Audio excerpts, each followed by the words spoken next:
Comparto todas las intervenciones en cuanto a los problemas que tiene el despido colectivo.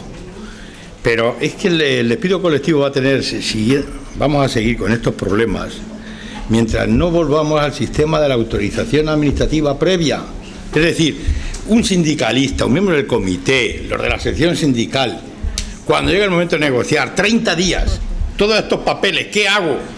Vamos a pleito, pero como se vaya a pleito y se pierda, son 20 días. Eso es una presión. Eso hay que dar el filtro que existía antes, que ahí la COE y los empresarios lo tienen muy claro. Yo sé que esto es nada contracorriente, porque yo en un coloquio que me llamaron los de Memento Social, que estaba Aurelio Ardentado y jueces, María Emilia Casa, y nadie dijo nada, pero se me ocurre a mí decir, hay que recuperar la autoridad administrativa. La derogación de la reforma laboral es punto primero. No hay despido colectivo mientras no haya una resolución administrativa que autorice. Y luego el que quiere impugnar que vaya a lo social. ¿Por qué? Porque eso es importante, implicar al poder político. Y eso nos quitaría muchos problemas, no implicar la decisión al sindicato. Yo voy a contar un problema. IBM, que está aquí un compañero. IBM ganan un pleito en el Tribunal Supremo sobre complemento de pensiones que supone una pasta para IBM. IBM en Estados Unidos no tiene fondo de pensiones y en Estados Unidos no hay seguridad social como aquí. Todos van a los fondos de pensiones, no negocia con los sindicatos ningún fondo de pensiones en Estados Unidos. Y me contaba a mí un abogado, y voy a negociar aquí en España, pero vamos, hombre, nos echan los americanos. Entonces, ¿qué hace? Cambian de despacho y entran dos nuevos despachos y hacen lo siguiente: pérdidas previsibles fruto de la dotación del plan de pensiones, despido colectivo y modificación sustancial de condiciones. Y claro, ahí estás pillado. ¿Pero sabes por qué estás pillado? Porque en el despido colectivo IBM te da 45 días. Y si pactas, malo. Y si no pactas, no sé qué. Me explico. ¿Qué ocurre en la práctica? Que muchos trabajadores cercanos a la edad de jubilación, aprovechando la modificación sustancial, se acogen, se van 20 días por año y ejecutan el plan de pensiones porque han hecho los números y de que les interesa, los que están próximos a la edad de jubilación. Entonces hay que volver al sistema, le demos vuelta, pero eso tiene que ir a los puntos de las organizaciones de izquierdas, en mi opinión. Hasta bodas, que dije yo esta opinión en las jornadas de la Comisión de lo Social, Raúl, que no sé si tú estuviste, me dijo, yo discrepo totalmente. Han tenido un grupo en FIDE y están ahí, que si la documentación, muy bien, pero si ese no va a ser el terreno, hay que volver a ese sistema. Y lo segundo que quería decir, mira, aquí a la compañera de la... Vamos a ver. Ese convenio, que yo lo conozco, aunque no llevó al asunto, de restauración, que lo ha impugnado por él a Luis Enrique de la Villa, que la demanda está muy bien hecha, pero yo me pidieron opinión. Yo no lo llevaba, pero firmó una federación, que en fin, yo no llevo asuntos de esa federación, pero dije, vamos a ver, está al 84. Es decir, diga lo que diga el convenio, si tú negocias en un ámbito territorial inferior, lo que pasa es que tienes que tener un interlocutor patronal, el problema es que no quiera la patronal y se aferre al estatal. Luego es un problema de estrategia sindical, pero eso, es decir, aunque exista ese convenio y diga lo que diga la sentencia, que yo no quiero analizar porque no he intervenido y no sé el suplico, a lo mejor tenían que haber ido impugnando cláusula por cláusula, en fin, y no ir a cuestión prejudicial, cuestión constitucional, no sé qué, pero en cualquier caso diga lo que diga, el salario, si se negocia en un convenio sectorial inferior un salario superior, se aplica al salario superior si se negocia un convenio. Pero es que muchas veces no creemos que el convenio es de decisión sindical. ¿Qué coño? Menudo lobos carniceros tienes enfrente para que te firmen el convenio. Eso no te lo van a firmar, ese es otro problema. Vamos aquí a hablar, claro. Sí, ¿por qué muchas empresas no hay negociación colectiva? Por ejemplo, en IBM. Pues porque el empresario no quiere. Es que el jefe de personal dice que lo echan a él. Y él, que se hunda el mundo, pero no firmar un convenio. Entonces, ese es el problema dramático que hay, en mi opinión. Es simplemente lo que quería decir. Bueno, si no hay ninguna pregunta... sí. Bueno, no sé si hay alguna... Bueno, o si quieres misma, Paz, y responder. Sí. No, yo tenía mucho interés, que antes no le puedo decir, y creo que es muy interesante recomendaros la lectura de la sentencia de Audiencia Nacional Sala de lo Social de 11 de febrero de 2014, que yo creo que es la sentencia donde con más precisión y profundidad se analiza los procesos de descuelgue y la aplicación del convenio colectivo. es verdad que el resultado es negativo, rechaza la cuestión de inconstitucionalidad que se planteaba respecto de este mecanismo, pero hace un estudio para llegar a la conclusión de que no es, pero porque hace un estudio de este mecanismo como algo muy excepcional y, por lo tanto, yo creo que es muy sugerente de argumentos para recurrir posibles inaplicaciones. Respecto de dónde están los problemas, Enrique, pues quizás quien estamos viviendo aquí la negociación colectiva desde un ámbito propio y específico, pues estamos viendo que la reforma laboral, desgraciadamente, en lo que respecta a priorizar los ámbitos estatales, también lo está utilizando la parte sindical, ¿vale? Es decir, la reforma laboral en ese aspecto se está utilizando por la parte sindical. ¿Cuál es el problema? Si ya sabemos todos que lo que tenemos enfrente, ¿vale? Le han dado todo la reforma laboral, tiene una posición de fuerza y efectivamente la parte sindical está debilitada. Pero yo creo que este problema sería tan fácil como que las mayorías sindicales en el Estado aceptaran la existencia de otras mayorías y de otros ámbitos geográficos de negociación que además hasta la fecha habían convivido pacíficamente. Creo que ahí el problema, y luego es verdad, las dificultades añadidas, pero creo que en eso el reconocimiento de la existencia, pues, de los que consideramos que existen naciones sin Estado, sin derecho a decidir, pensamos que, y además creo que desde un punto de vista de regulación socioeconómico hay ese principio de subsidiariedad que también se utiliza en el ámbito europeo y es que es mucho más eficaz cuanto más cerca se está de la realidad que pretende regular. Incluso desde esa perspectiva, pues yo no sé con qué eficacia y con qué conocimiento se puede regular en Madrid, pues yo que sé, las conservas que fundamentalmente en Vizcaya están pues en Bermeo, en Ondarroa. Pero vamos, yo como consejo práctico, como cuestión práctica, yo no voy a contar las entrañas de la cuestión, porque eso es un problema de dentro, lo tendría que contar responsables sindicales, no yo. Pero voy a decir una cosa. Cuando surge esta demanda, y habla conmigo el abogado, yo hablé con Acción Sindical de la Confederación. Entonces, yo estoy de acuerdo contigo que es un problema de articulación de la negociación, pero ese problema, el Estatuto y la Ley Orgánica de Libertad Sindical, creo que lo resuelve en gran parte. Cuando dice tiene prioridad aplicativa el convenio sectorial de ámbito territorial inferior, salvo en las materias que en el ámbito estatal se hayan negociado y que son las siguientes. Y en esa enumeración de materias del ámbito estatal, que está el 84, de prioridad aplicativa del convenio estatal, no está el salario.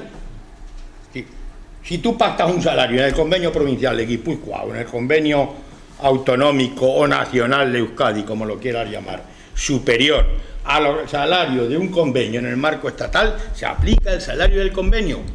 Entonces, ahí yo creo que el legislador, porque además esto fue fruto de unas enmiendas que hizo el PNV y una transacción en el origen del Estatuto y de la Ley Orgánica de Libertad Sindical, y ahí en esta articulación de la negociación es donde yo creo que está la reforma laboral, deja ese punto en cuanto a al convenio. Lo que pasa es que el problema efectivamente es si tú cierras, que es un problema sindical y que no nos corresponde a nosotros resolver, si tú cierras un convenio detallado como el que tú acabas de decir y probablemente los otros, yo no los conozco, pues ahí el lobo carnicero se va a poner peor, porque claro, ¿cómo?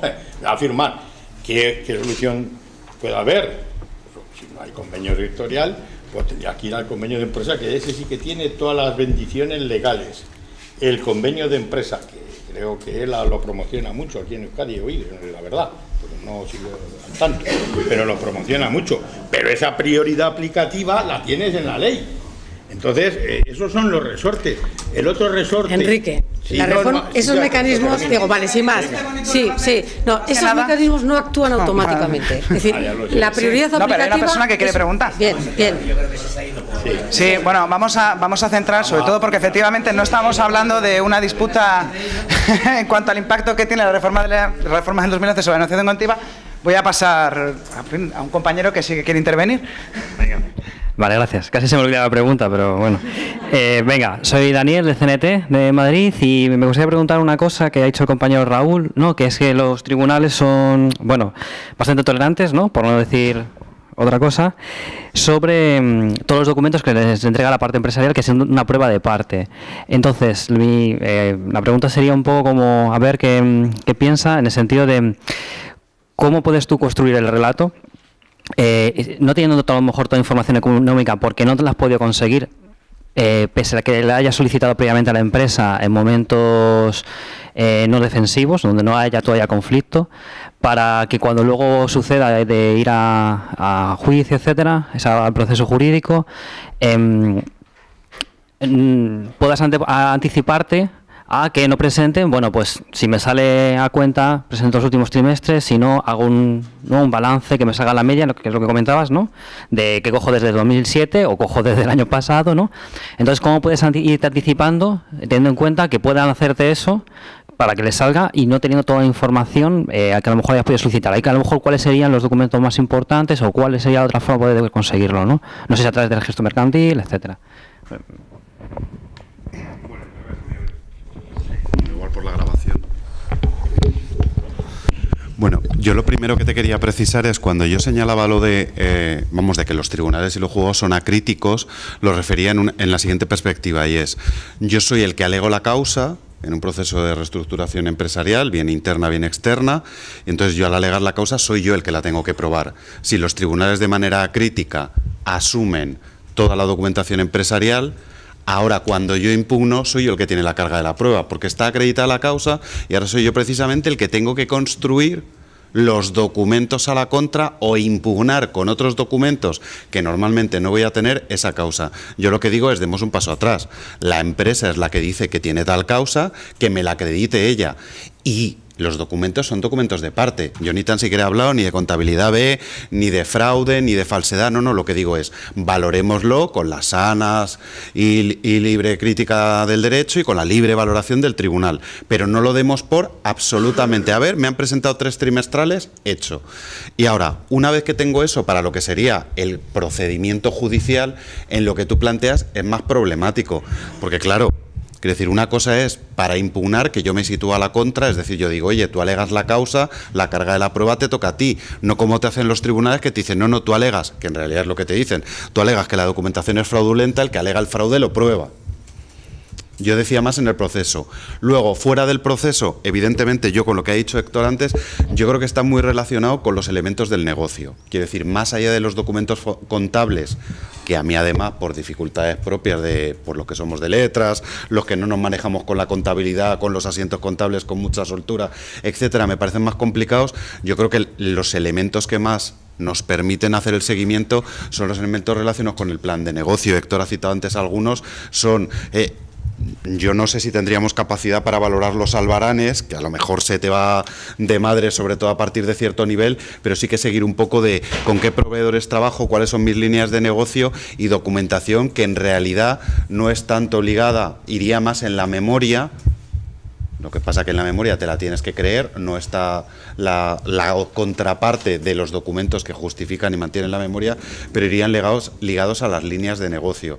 Es decir, pues eso, con quién produzco, para quién produzco, a quién le vendo, qué proveedores tengo, a cuánto me pagan, qué apalancamiento tengo, y muchos de esos documentos no tienen por qué plantearte problema a la empresa si no son decisiones estratégicas. Esto es como todo. Tú no me firmas un ERE, no vas a ver un documento en tu vida. Pues claro, ahí también depende de la relación que mantengas con tu empresa, pero que si no es en un momento de conflicto, en general, más o menos para ir analizando cómo se van produciendo esas líneas de negocio, yo en la experiencia que tengo, tienes una cierta información. ¿Cuál es el problema? Cuando das el salto, ahora tengo que impugnar en el juzgado. Una cosa es que yo siga más o menos una onda y pueda saber, como decía antes, no sé quién lo ha dicho en la mesa anterior, los trabajadores y trabajadoras sí que saben cómo va la empresa, sí que saben si están de brazos cruzados o no, sí que saben si se compran o si se venden, sí que saben si se les paga o no se les paga. Eso sí que es más o menos una cuestión en la que fluctuante, pero vas a tener información. El problema es cuando te enfrentas a una construcción de un relato, que antes también lo ha dicho alguien.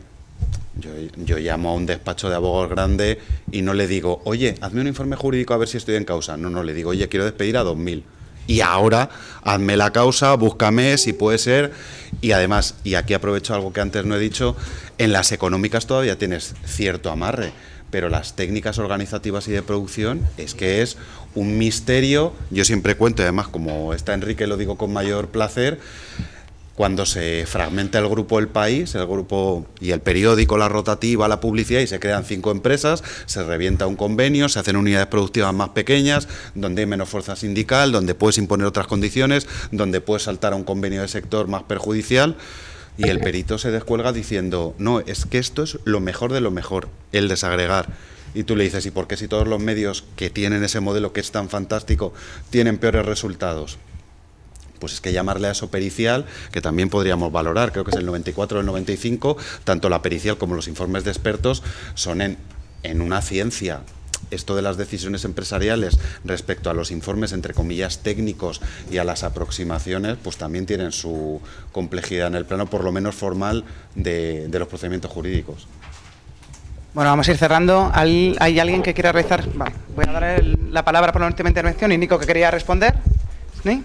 Y ya, ¿vale? Bueno, pasamos primero a Nico y ahora te paso. Y con esto ya cerramos. Con respecto a lo que ha comentado el compañero, hombre, que no voy a entrar en discusiones más políticas me refiero, pero sí por lo menos dejar claro que nosotros apostamos por el marco vasco de relaciones laborales, entonces a partir de ahí nosotros que prevalezca lo que negociamos aquí y como se suele decir, pues que en Madrid que os vaya bonito.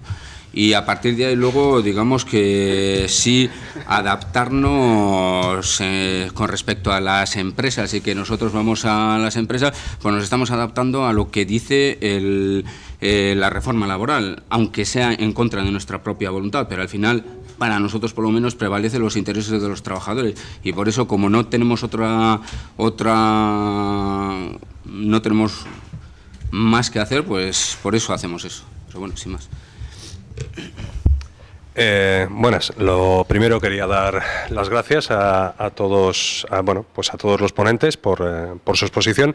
Y lo primero, pues comentar que este tema se ha comentado mucho de la conveniencia, la necesidad de recabar esta información de siempre, no solamente cuando ves llegar un proceso de crisis, no solamente es importante precisamente de cara a procesos colectivos, sino incluso de cara a los individuales. Desde, por ejemplo, por poner un ejemplo, desde la reforma laboral de 2012, incluso más atrás, desde la de 2010, cuando se empezó a suprimir la causalidad, sobre todo en los asuntos individuales, cada vez más, al principio hubo cierta resistencia, pero cada vez más te encuentras con que los jueces en primera instancia, automáticamente solo quieren saber si la causa es verdadera. Y a partir de ahí, como el legislador dice que el empresario elige libremente, fuera, pista. Y esto con casos en los que aportas indicios suficientes de vulneración de derechos fundamentales. Te estoy hablando de incluso discriminación, libertad sindical, huelga, de todo. Me ha pasado y varias veces. Es a partir de ahí pista, incluso aunque estés aportando un panorama indiciario. Con lo cual, el tema es importante. Mira, me pasó hace poco. Precisamente gracias a recoger este tipo de datos, pues sobre todo esto es muy importante, por ejemplo, y es un truco muy bueno, en grupos de empresas. Porque hay grupos de empresas, conozco algunas empresas en las que, de hecho, no es que participen diferentes sociedades, sino que realmente es una sola, y que cada empresa prácticamente es un departamento. Y prácticamente, si vas a las funciones que hacen cada uno y cómo se relacionan, dices, pero si estos son los departamentos de una misma empresa. Bueno, pues resulta de que en unas empresas, pues tenemos una sección sindical de grupo y bueno, pues en unas empresas, pues logramos tener la documentación, logramos que nos den información debido a diversas vicisitudes, procesos de descuelgue, ERTES, tal, logramos tener acceso a esa documentación y en otros no. Bueno, pues hace no mucho tuve un despido individual en el que, te metían un montón de causas, el totum revolutum, que te van al 51.1, te dicen causas económicas, tal, productivas, en realidad solo te están metiendo apuntes contables, realmente solo hay una causa económica, pero van a ver por dónde la meten, ¿no? Y resulta, y claro, como los jueces encima tienen la función de autocompletar, tú no has dicho que esto era causa productiva, pero ahora me lo sueltas en juicio, digo sí, y traca, cuela, porque esto es así. Bueno, pues resulta de que gracias a que tenía los datos, alegué que había grupo de empresas, no tenía prácticamente nada de documentación sobre esa empresa concreta donde se producía el despido, pero resulta que de las otras sí.